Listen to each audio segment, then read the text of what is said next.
Madaling araw ng August 8, 2014, isang babae ang natagpuan ng mga pulis na nahulog mula sa 14th floor ng Avalon Apartments sa Gold Coast, Australia.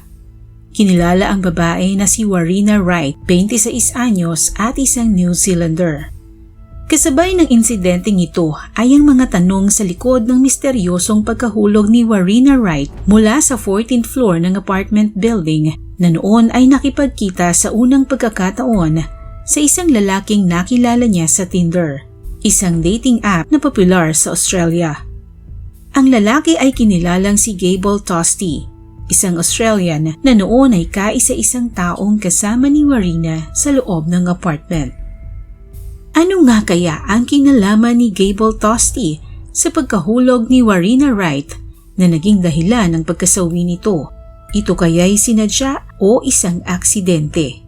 Alamin natin ang kwento at kinahinatnan ng kasong ito.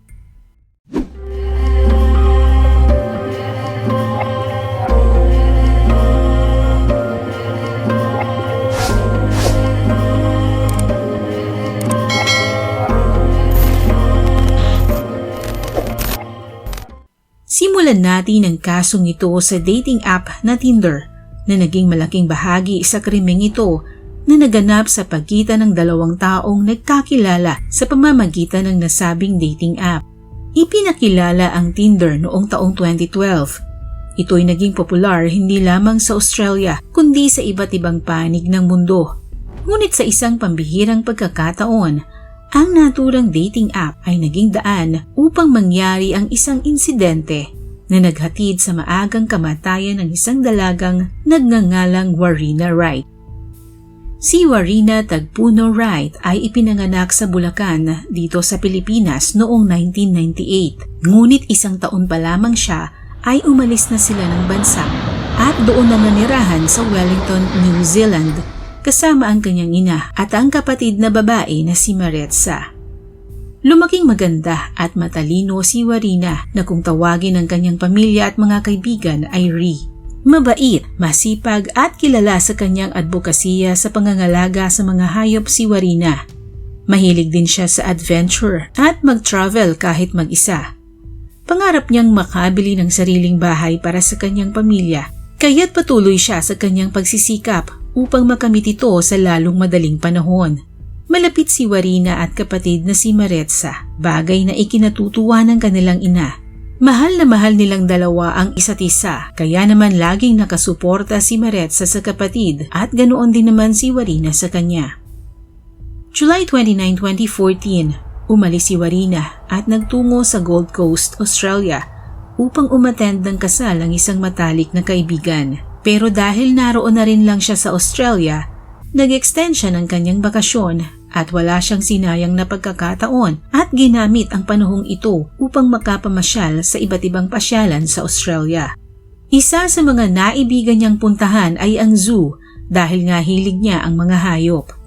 Wala din siyang takot na sinubukan ng skydiving at ang adventure niyang ito sa Australia ay hindi lamang natapos sa mga pinuntahan niyang lugar. Dito rin niya nakilala sa pamamagitan ng Tinder app ang isang lalaking nagngangalang Gable Tosti, 30 taong gulang. Si Gable Tosti ay dating mahiyain at tahimik na binata, pero makalipas ang ilang taon, ang dating introvert ay ginulat ng lahat nang siya'y maging aktibo sa social media at nagpakilala bilang self-styled playboy. Noong January 4, 2010 ang sinasabing naging turning point ng kanyang buhay nang magdesisyon siyang maging aktibo sa pakikisalamuha sa mga babae. Sinimulan nito ni Tosti sa social media at mga online forums at doon ay naging aktibong miyembro siya nito upang bigyang katuparan ng kanyang kagustuhan na makahanap ng mga kaibigang babae. Sinimulan niya ang bodybuilding. Naniniwala siya na ang pagsasaayos ng kanyang sarili ay magiging daan upang mas magustuhan siya ng maraming kababaihan. Fast forward to 2012, ang dating mahiyain at introvert guy na si Tosti ay nagbago na. Ayon sa kanyang post, nasa 100 babae na ang kanyang naikama so far. Kaya naman halos regular na siyang makikita sa mga nightclub kung saan siya umiinom at nakikipag-meet up sa mga babae. Ayon sa kanya, nagkaka-boost daw ng self-confidence ang pagsiping niya sa iba't ibang mga babae. Inamin din ni Tosti na sa tuwing may babae siyang kasama ay hindi niya mapigilan na hindi i-video ang mga babaeng nakakadate niya. Mayroon pa nga raw siyang listahan ng petsa at mga pangalan ng mga babaeng kanyang nakasama. Halos kilala na nga siya ng mga empleyado ng mga club dahil madalas siyang mag-hangout doon at madalas na lumalabis ang kanyang kalasingan. Sa katunayan, 2 linggo bago sila makita ni Warina ay nakipaghabulan siya sa mga pulis dahil sa labis na kalasingan. Taong 2013 nang madiskubre niya ang dating app na Tinder. Ang app na ito ay agad niyang nagustuhan dahil mas pinadali at mas mabilis siyang makakahanap ng mga babaeng matitipuhan niya.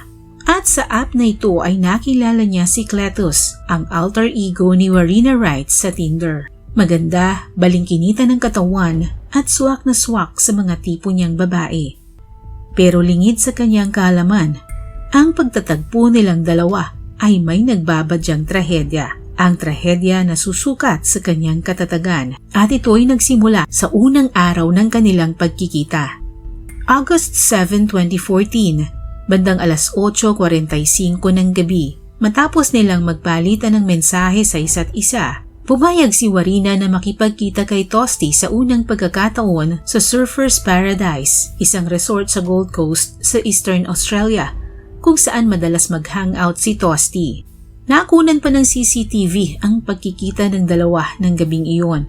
Pagkatapos ay dumaan sila sa isang convenience store para bumili ng alak. Tuloy-tuloy silang naglakad hanggang sa makarating sila sa Avalon Apartments, kung saan tumutuloy si Tosti sa 14th floor ng naturang gusali. Sa loob ng silid ni Tosti ay masayang nagkwentuhan ng dalawa habang nagiinuman. Nauwi ang inuman sa mainit na pagtatalik ng dalawa tulad ng inaasahan. Nag-post pa nga ang dalawa ng selfie photos at mukha naman silang nag-enjoy sa isa't isa sa mga oras na iyon. Ibinahagi pa nga ni Warina sa kanyang kapatid na si Maretsa ang adventure niyang ito. Sinabi niya kay Maretsa na gwapo ang kanyang kadate na nahahawig pa sa isang artistang gumanap sa paborito niyang TV show. Habang lumalalim ang gabi, nagbago ang mood ni Warina na madidinig sa recorded audio mula sa cellphone ni Tosti. Hinahanap nito ang kanyang iPhone at pinagbibintangan niya si Tosti na kinuha ito at pilit na ipinalalabas niya iyon kay Tosti. Naging agresibo si Warina at ayon sa audio ay tila ito'y nagbabasag ng gamit at pilit na sinasaktan si Tosti. Madidinig naman ang boses ni Tosti at ayon sa audio recording ay pinapaalis na niya si Warina sa kanyang apartment dahil nananakit na ito. Madidinig din sa audio recording na tila isinara ang pintuang salamin sa balcony at madidinig na sumisigaw si Warina ng no no no na para bang ito'y takot na takot. Sinubukan itong bumaba sa 13th floor ng gusali, subalit nahulog na siya at tuloy-tuloy na bumagsak. Nang mapagtanto ni Tosti na nahulog si Warina ay agad siyang dumayal sa telepono. Ngunit hindi pa siya ang tumawag sa emergency service kundi ang kapitbahay niyang babae na nasa 13th floor. Siya ang nakasaksi na nahulog si Warina mula sa 14th floor ng gusali. Sa halip na si Tosti na ang tumawag sa emergency service ay iba ang i-denial niya.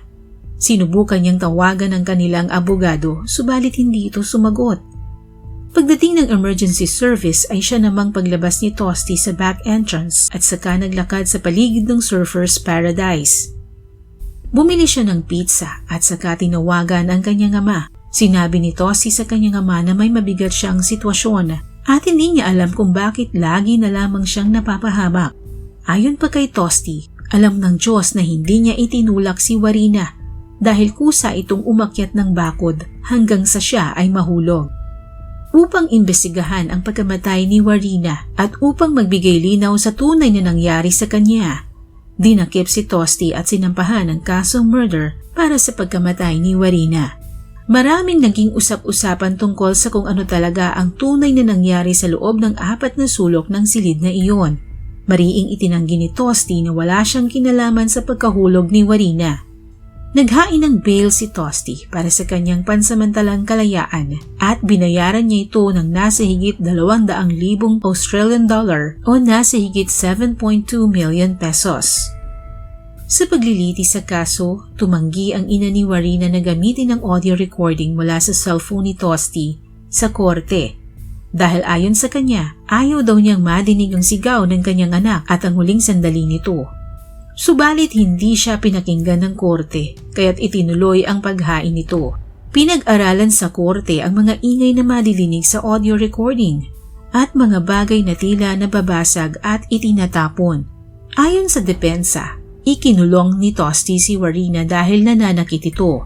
Giit ng depensa na si Warina ang kusang umakyat at tumalon mula sa railing ng balcony habang ang prosekusyon ay iginiit na tumalon ng biktima dahil sa labis na takot nito kay Tosti. Sa trial, paulit-ulit na pinag-aaralan ang mga boses na sa simula ay mahinahon. Pagkuway magsisigawan na tila nag-aaway.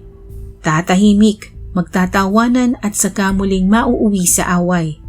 Sa loob ng korte ay tinawag ang isang psychiatrist at sinabi nitong may minor Asperger syndrome si Tosti na siyang dahilan kung bakit hirap itong makipag-socialize sa ibang tao. Taglay din ni Tosti ayon pa sa psychiatrist na siya'y mayroong OCD at anxiety disorder. Kaya nga kahit siya'y dumadaan sa krisis sa kanyang buhay ay kalmado lamang ito. Ngunit ayon naman sa doktor na sumuri sa labi ng biktima, ang mga bakas ng injury nito sa leeg ay maaari daw na ito'y sanhi ng pananakal o kaya naman ay sanhi ng pagkahulog nito mula sa 14th floor ng gusali. Nakitaan din si Warina ng mga peklat sa binti at braso na ayon sa depensa ay isang patunay ng pagiging mentally unstable nito at ang pag-akyat nito sa railing ay sarili niyang desisyon. Natapos ang deliberasyon sa kaso sa loob ng 6 na araw. Sa unang pagkakataon ay hindi sila magkasundo sa kanilang hatol.